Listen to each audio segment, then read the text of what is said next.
Y bueno, Anxela, los que quizá la conozcáis, es ya una vieja veterana también del movimiento de vida independiente en Vigalicia.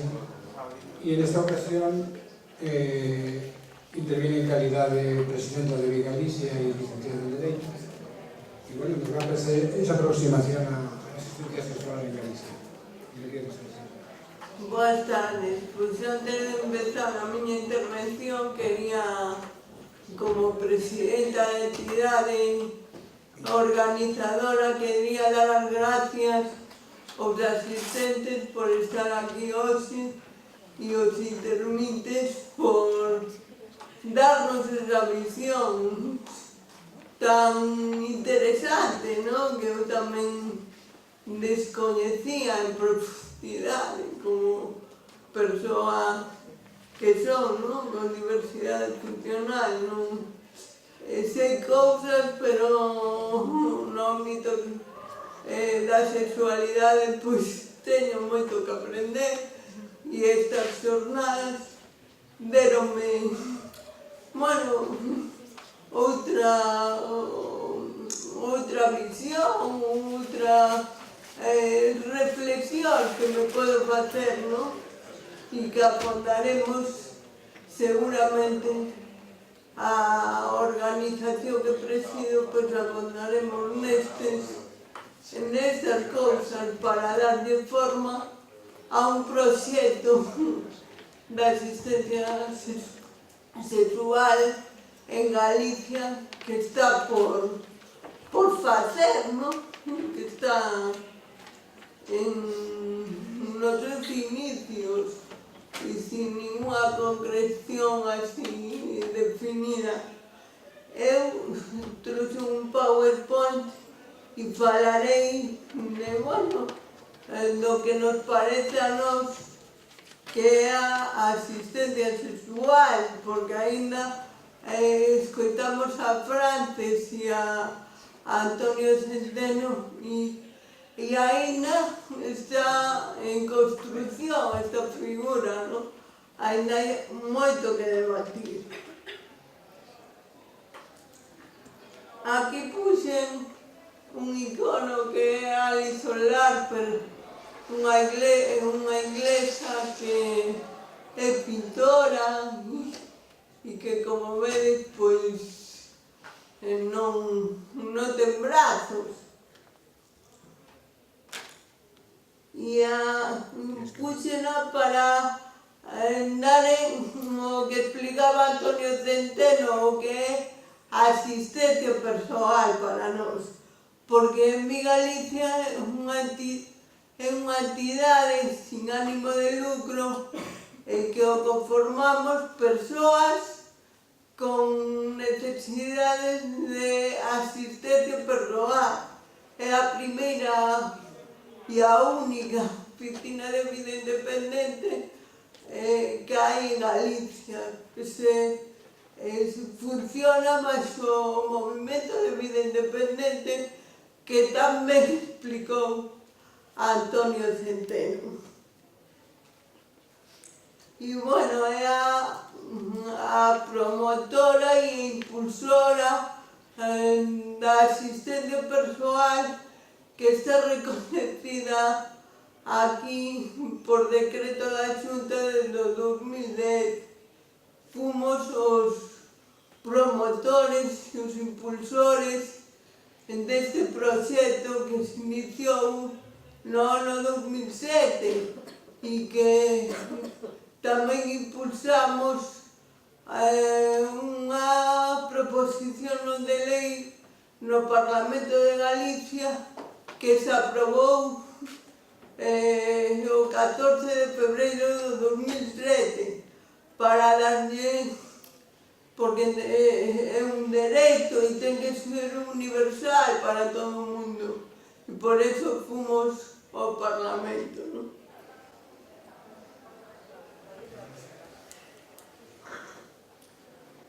Aquí vedes, bueno, que é unha pintora, e aquí son as mans do asistente, non? Ela tuvo un fillo e o asistente persoal permite coller en brazos, ¿no? Tamén hai que decir que esta persoa pois foi perseguida polos servicios sociais, ¿no? Porque entendía que non, pola súa situación, non podía exercer a súa maternidade. Aquí poño unha frase dun fundador do Movimento de Vida Independente, Manolo Lobato, que faleceu fai uns anos, y decía esto, ¿no? Los que nos desplazamos de forma diferente, los que reciben las situaciones de forma diferente y los que interpretan el mundo de forma diferente, no tenemos por qué estar enfermos. Bueno, podemos estar enfermos como cualquier persoa, pero non pola nosa diversidade funcional. Podemos ser felices, podemos amar y ser amados y ser útiles, con recursos necesarios para esta vida independente, que das funcións e da misión desta entidade, servir de intermediarios para acadar os recursos necesarios para a vida independente. No caso dos psíquicos, pues dos físicos, sería a asistencia persoal e a accesibilidade e espacios inclusivos para acadar esa autodeterminación, ¿no? Poder decidir sobre todos os aspectos da nosa vida.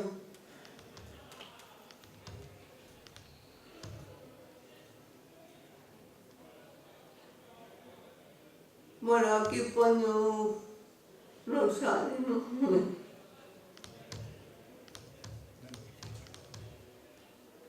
Pero aquí poño unha definición do que é unha vida independente, que eres autor ti, Juan Pomaraña. Eso, ¿no? O control absoluto de todos os aspectos da nosa vida, poder decidir sobre. E nesto tamén abarcaría o ámbito da sexualidade, ¿no? Aquí poño, porque hai, a ver, que eu non me aclaro con isto. Aquí poño que non é asistencia persoal, que antes nomeou na Antonio Centeno, pero non recalcou ben o que... Vamos a ver, a nai ou o pai ou outros membros da familia non son asistentes persoais, porque hai un vínculo afectivo e unha dependencia afectiva, non? Ti non eres libre de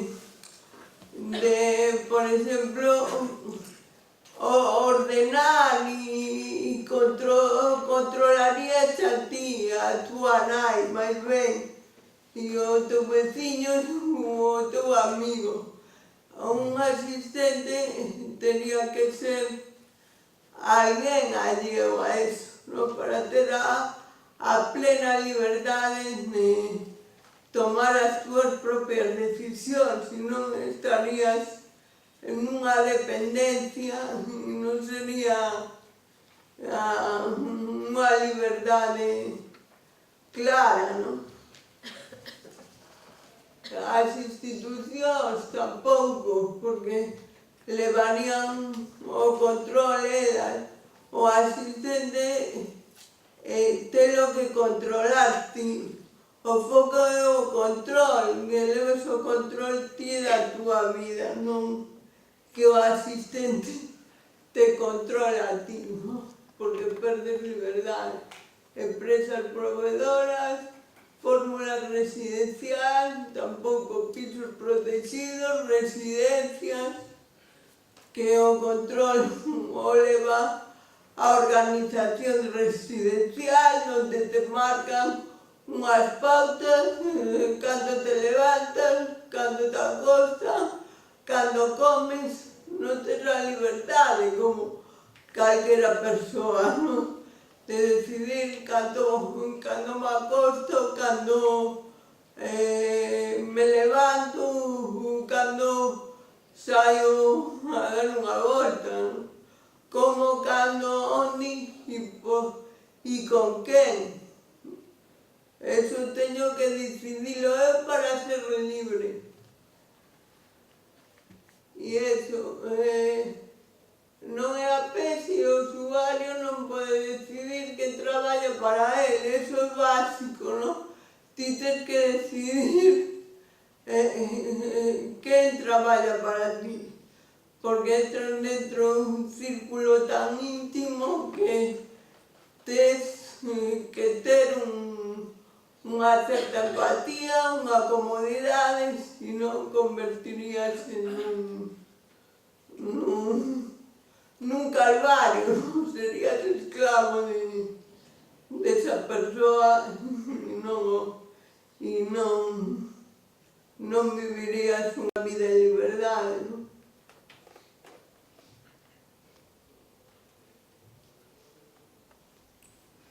Aquí fala da capacidade de elección e control, que xa falei,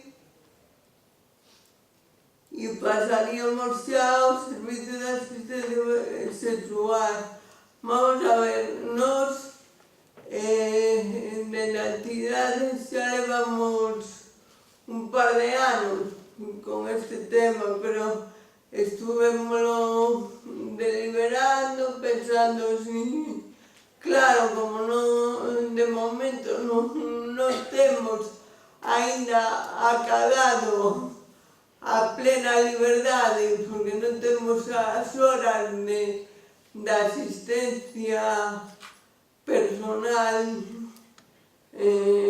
que necesitamos cada quen, porque temos 4 horas simplemente o día, 30 a semana de liberdade, cando son 24 horas que tengo o día, pois pensamos como vamos a iniciar este proxecto si aínda non somos independentes, non? Aínda non podemos depender, temos que depender das nosas familias, amigos e demais. Como vamos a meternos, como é o caso en Barcelona, Antonio Centeno e tal, que teñen un proxecto de asistencia persoal xa digno e que o deberíamos ter todos, non? Pero bueno, ao final decidimos que unha cousa era a asistencia persoal, pero que tamén outra cousa sería a asistencia sexual, que non tiña nada que ver unha cousa ca outra, non? Se podía empezar a iniciar algo, porque que é máis importante? Levantarte ou ter ese desexo que falaba para empezar a reivindicar cousas, porque eu o vexo, non? Cando a xente decide, por exemplo, pois ter espacios propios, decidir, pois cando ve a necesidade de contra alguén, ten unha necesidade sexual, pois xa empeza a ter esa motivación de acadar máis cousas, de ter un espacio propio, de irse a vivir solo, non? Ese é o motor. E por ese motivo, pois, decidimos iniciar vendo que había experiencias en Barcelona e noutros sitios, pois iniciar un proxecto destos, non? Falaba Centeno tamén de Antonio Centeno de que, claro, que non está claro si a asistencia sexual solo abarcaría o que é a exploración do noso corpo. Nós vamos a ver, entendemos que tamén hai unha cousa que non se falou aquí, que é que nós, como persoas que vimos con necesidades as actividades da vida diaria, vemos unha sobreprotección e unhas ideas de enfermedade moi estigmatizado, de dependencia, e iso fai que o interioricemos, non? E que non... E que o interioricemos e que pensemos, pois, se non valemos para unha cousa, menos vamos a valer para outra, non? Polo que vemos nos medios de comunicación, transmiten na publicidade, na televisión, nas películas, en todo o entorno, ese corpo perfecto, e o interiorizamos, e creo que tamén o labor da asistencia sexual sería dar autoestima á persoa, non? Que realmente o necesiten. E ese tamén unha labor, non é simplemente que sexa a túa man para poder autoexplorarte. Necesitas ter unha autoestima e quererte. Nese sentido, o asistente sexual ten que ir máis aló. Outra cousa é xa entrar nunha relación sexual, xa interactuar ca outra persoa, pois habería que velo, non? Aquí son os motivos que nos levan a eso, pois que é unha necesidade básica e fundamental do ser humano, tanto física como mental, que non unha actividade sucia, sino saludable e satisfactoria. Eso, que as persoas que non precisan de apoio para realizar as actividades diarias teñen acceso á súa sexualidade, non? E vamos, que o que dixen antes, que vendo as experiencias que hai no resto do Estado, pois eso anima, eso invita e eso contagia, non? E tamén que é un dereito amparado na Convención da ONU dos Dereitos das Persoas con Discapacidade, no artigo 23, non? Fálase de que tomarán as medidas necesarias para o matrimonio, para a familia e para as relacións personais. Eso é sexualidade, non? A quen vai dirixido? A todo o mundo, non exclusivamente dos físicos, non? Físicos, intelectuais, sensoriais, mentais. Despois habería que ver como como se canaliza todo, ¿no? Nos intelectuais xa vimos que había maiores dificultades, o tema é máis complexo, habería que estudiar o tema, ¿no? A sexualidade, bueno, isto xa se falou, benestar físico, psíquico, sensorial e social, ¿no? A persoa si lle falta unha pata desta dimensión humana, non está para min e para a organización que represento incluída na sociedade, sigue marginada, non?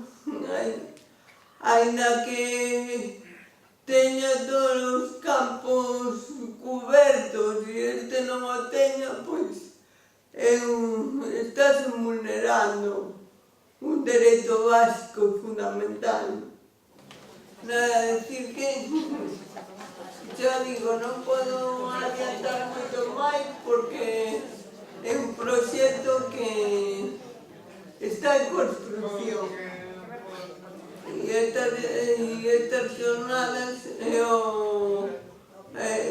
vimos que era a mellor forma de iniciar e de intercambiar información para logo ver como canalizar todo isto na práctica, ¿no? Si queredes facer algunha pregunta, algún comentario. Me parece bastante plural y me gusta así como más aperturista para todo tipo de, ¿no? Incluso claro. Tú colaborando con Vida Independiente, que es igual solo un sector, lo has abierto tu presentación a todos, me ha gustado, así que enhorabuena. Gracias.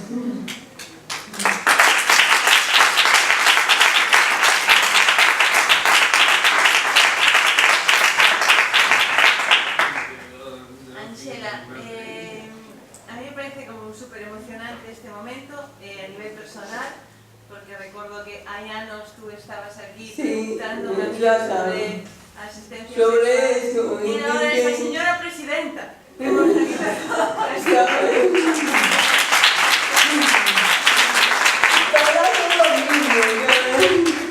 Para todo o mismo que fai tantos anos, moitísimos anos.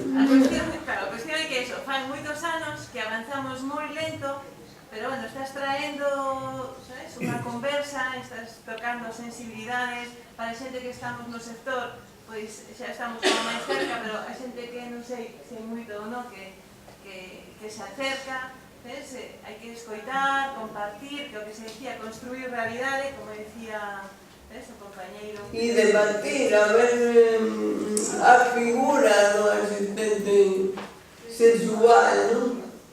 Pois iso, agradeceros o traballo que genera a organización, o bo criterio de traer a xente profesional do sector e, bueno, personalmente a miña emoción porque sinto que pechamos de alguma maneira, non? Bueno, pechamos un comezo. No, que se abran outras portas tamén. Pechamos unha parte e abrimos outra. Claro, a ver se avanzamos pouco a pouco. Ese era o traballo que quero. Bueno, eu solo quería, dicía agora estaba recordando a intervención que fixera mañán Francesc, que dicía que algo así o que lle sucedeu en Tandem foi que de repente un montón de xente ofrecíase, non, para prestar a asistencia sexual. Eu espero ir desexo que con Mi Galicia podo suceder o mesmo e que de repente todas estas persoas que estamos aquí máis ou menos cercanas ao ámbito, bueno, podamos, por que non, animarnos a ofrecernos, non? Eu tamén desexo que se animen as persoas con diversidade funcional a ter experiencias, non? E a disfrutar do corpo. Xa que ainda non temos acabada a asistencia persoal completamente, pois que polo menos podemos disfrutar un poquinho, non? E ser máis felices.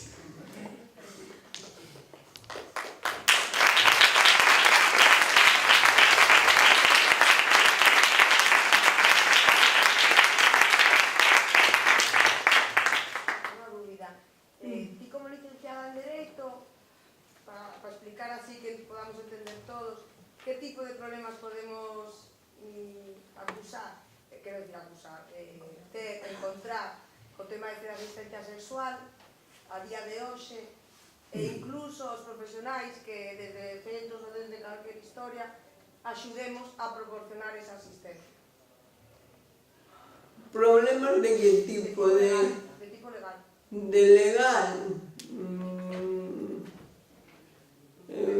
Igual que tanden, non sabes, faino así encubiertamente tamén, temos que actuar igual ou...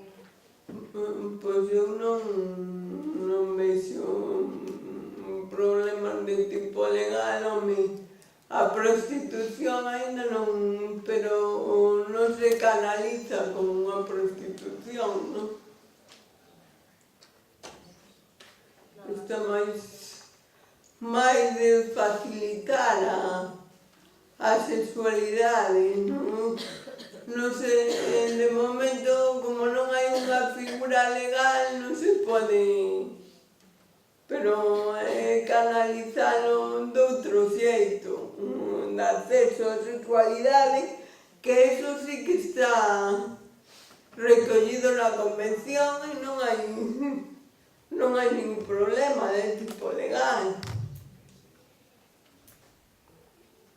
O que non se poderá é coller e poñer dar de alta como un traballador, eso non se pode, pero hai outras vías, non? Para canalizar este tema.